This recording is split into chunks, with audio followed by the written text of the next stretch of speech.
Hello, this is Dr. Regina, your friend here, and I'm so happy and excited that you have stopped by just to sort of kind of get the opportunity to get fed a little bit and to hear some of the things that we want to share with you today. I am excited about continuing that discussion that we had before about what it takes to be successful.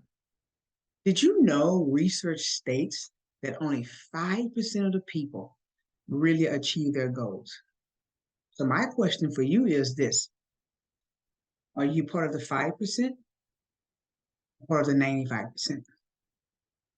Or are you part of the 5% or part of the 95%? I choose to be a part of the 5%. And I am encouraging you, my friend, to be a part of the 5% with me. Will you join me being a part of the 5%? Last time we were together, we talked about the principles in being successful. We gave you number one, it was important to dream. And when you dream, we wanted you to dream big. Number two, we gave you that second principle, having a strong desire. And that is that desire, intrinsic motivation. The third principle we gave you was that decision making was important, making the right decision that aligns with the goals and the dreams so that you can manifest those dreams, right? And those goals. So I'm gonna give you the four final principles today. So the fourth principle would be discipline. Bobby Knight, the former basketball coach at the University of Indiana, says discipline is doing what you should be doing at the time you should be doing it. Discipline is doing what you should be doing at the time you should be doing it. Basically, what Coach Knight was teaching us was that if you know the best thing for you to achieve a goal is to study, if you're in school, making sure that you set at that time to study, well, then go ahead and study. If you have a goal that you want to achieve with your health, well, then go ahead and achieve that goal by simply disciplining yourself with your eating habits, with your workout routine, with all those things that align themselves with the health that you want to achieve. I know for me personally, I get up early in the morning and I take that time to work out. I take that time to make sure that I am taking care of my health. And so I discipline myself. Now, every morning when I wake up, I don't feel like waking up. It's just the fact that I go ahead and get up because I know when I finish working out, I'll feel better. And I ensure to make sure that I do that 3 or 4 times a week. So discipline is having that ability to have self constraints. It's like having those bumpers when you go bowling, put the bumper pads down. Is allowing you to stay within the lines so that you can get the bowling ball down to the pins. And so discipline is an ability to put yourself in a position where you can say, you know what? What's the best thing for me at this time? You have a choice to get off work. You can stop by the gym. You can take a gym bag with you to work. So on the way home, you can stop by the gym. So that's discipline. It is when you decide to eat 2 pieces of bread and you say, you know what? I know I'm going to eat 2 slices. I'm working on my health. So I'm just going to eat 1 slice. That's discipline. So discipline is having an ability where you putting things off. When you normally put things off for tomorrow, you say, there is no tomorrow. See, when you have that mindset, well, I'm going to do it tomorrow. Do you know tomorrow never comes? I'm going to start eating right tomorrow. I'm going to start working out tomorrow. I'm going to start working on my project tomorrow. I'm going to start saving money tomorrow. No, tomorrow never comes. And when you apply discipline, it is hitting it head on. Here's the thing about discipline: you're not going to feel like doing the right thing. It's easy not to feel like doing it. So don't go by your feelings. Go by the fact that you want to achieve your goal. The fifth principle is determination. Determination is having resilience. That means that you're working on a goal and things are not working right and you get knocked down and you decide, I'm getting back up again. Determination has been very focused and very single-minded on that goal. As I shared with you before, when I was working on my doctorate degree, I was so focused on achieving that doctorate degree. I did not get entangled into a lot of different things in my life because I wanted to achieve that goal. I turned down promotions because it was going to take too much time for that new job. And it was going to take time away from me studying. And I was going to have to put my doctorate degree on hold. And I didn't want to put my doctorate degree on hold. So what I did was I turned down two major promotions because I was so determined to achieve that goal. And that's important because when you're determined, you're going to have to experience what we call delayed gratification. I really wanted those promotions. It was a job that I wanted to take. It was being a president of a campus. It was having multiple opportunities, and it was going to be much better pay. But you know what? That's delayed gratification. That delayed gratification is having an ability. Listen to this. It says having an ability to delay the impulse of an immediate reward to receive a more favorable reward in the future. Listen to that again. Delayed gratification is having the ability to delay an impulse for an immediate reward to receive a more favorable reward in the future. Wow. Delayed gratification is a part of determination.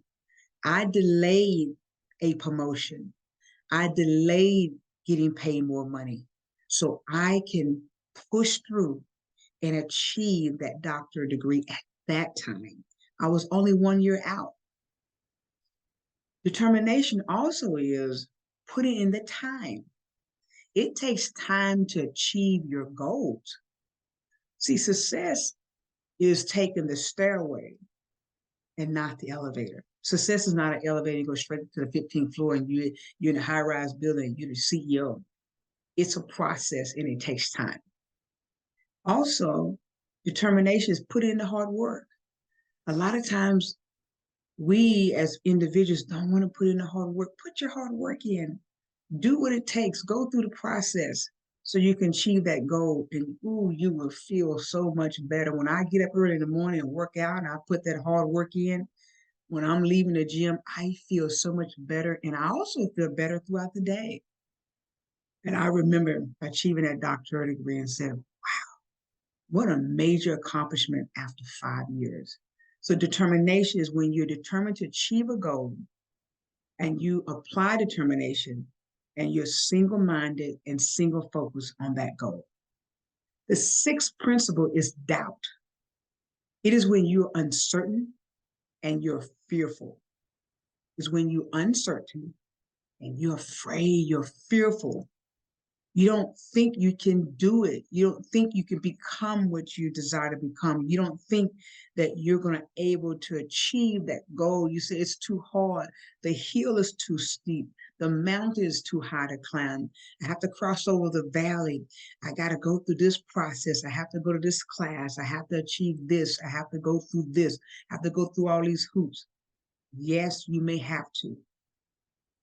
But don't allow your doubt to paralyze you where you don't move out into being successful.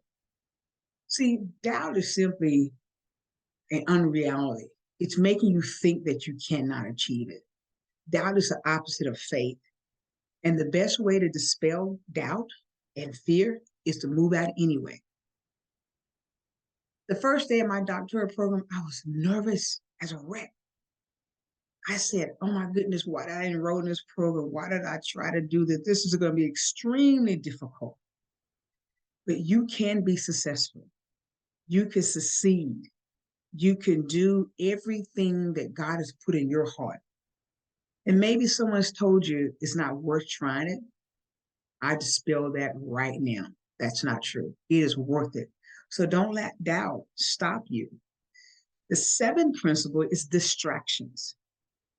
It is distractions. See, distraction are those things or those people that are so distracting that you cannot even move forward in reaching your goal. They keep you all off kilter. They are a hindrance to you. They're a stumbling block. They plant negative seeds in your thought process. They speak negativity to you. They say things like, why do you want to achieve a doctorate degree? Why do you want to go back to school to get that certification? Why is it that you simply want to write that book? No one's going to read it. Why do you want to write that song? Why do you want to be an entrepreneur? Why do you want to start your business? Oh, you're too old to start your business. It's too late. You should have did that when you was in your 20s. You should have done it when you was 30s. Why you want to go back to college? Your kids are grown now. Why are you trying to go back to school? Why is it that you want to do this, this, and that? Don't listen to that, those people. Don't listen to those statements because those statements are trying to deter you and they are distractions. And so distractions, the purpose of distraction is to get you off course. So I want you to stop and pause. Is anything that's distracting you right now? It doesn't mean that you're no longer friends with that person. I'm not saying that. What I'm saying is don't allow it to stop you. And if what they're saying to you is making you and put you in a position where you are deciding to not move out into something that you know that you should move out into, then you may want to pull back a little bit because distractions can cause you to forfeit and abort your God-given dream and goals, and so you can be successful. And I'm coming to tell you right now, do not abort what you're supposed to do in this world, in this earth. Don't abort it because it's hard. Don't abort it because someone is distracting you or someone's saying something negative. Don't abort your dream because you have doubt and fear and trepidation. Don't abort it because sometimes you get exhausted and tired and you work at a job and you're trying to work your side job on the side and build your business on the side. And so it's very difficult. Do not throw in a towel and do not abort what's inside of you. As I said before, do not allow what you have in your heart to be aborted or paralyzed or not move out in it because you are robbing the world of the riches of glory that God has given you. So here's what I want you to do with all of these principles I gave you. Number one, dream big. Number two, the second principle was strong desire, intrinsic motivation. Number three, decisions that align with your dreams and goals. Number four, be disciplined. Stay the course, stay focused, do it anyway, even when you don't want to. Number five, be determined. Have a single mind. This is what I'm going to do. I got to do it. I got to stay on it until I get it done. Number six, don't let doubt and fear paralyze you. Number seven, eliminate the distractions in your life. Eliminate them, move away from them, navigate around them, and move out of what you need to do. So what I want you to do with all seven of those principles right now, I want you to think about this. Number one, I want you to go home, wherever you may be. You may be in your office, you may be driving, but when you get to a place, this is what I want you to do. I want you to write out what's in your heart. What is that dream that's in your heart? And put it on your vision board. Number two, every decision you make, I want you to examine that decision and say, will this lead me to my goal? Will this lead me to my dream? Will this lead me to my vision? And is this decision aligning with my dreams? And if it's a yes, go for it. If it's a no, pull back. Number three, discipline. Spend 90% of your time doing those things that move your life forward. Spend 90% of your time doing those things that will help you manifest your success in your life. Number four, eliminate distractions. I want you to stop and do a self-examination. Is there anything distracting me that's causing me chaos? Because you have to have peace when you move out of this. And so eliminate distractions. And number five, I want you to eradicate limiting beliefs. That means stop doubting, have faith in yourself, and have faith in the fact that God's going to help you. So those are the five things. Again, this is your friend, Dr. Regina. Thank you so much for allowing me to serve you today. And if these gems have helped you, then help me help the world by sharing this video with somebody else. And also click the like button at the bottom. See you next time. God bless you.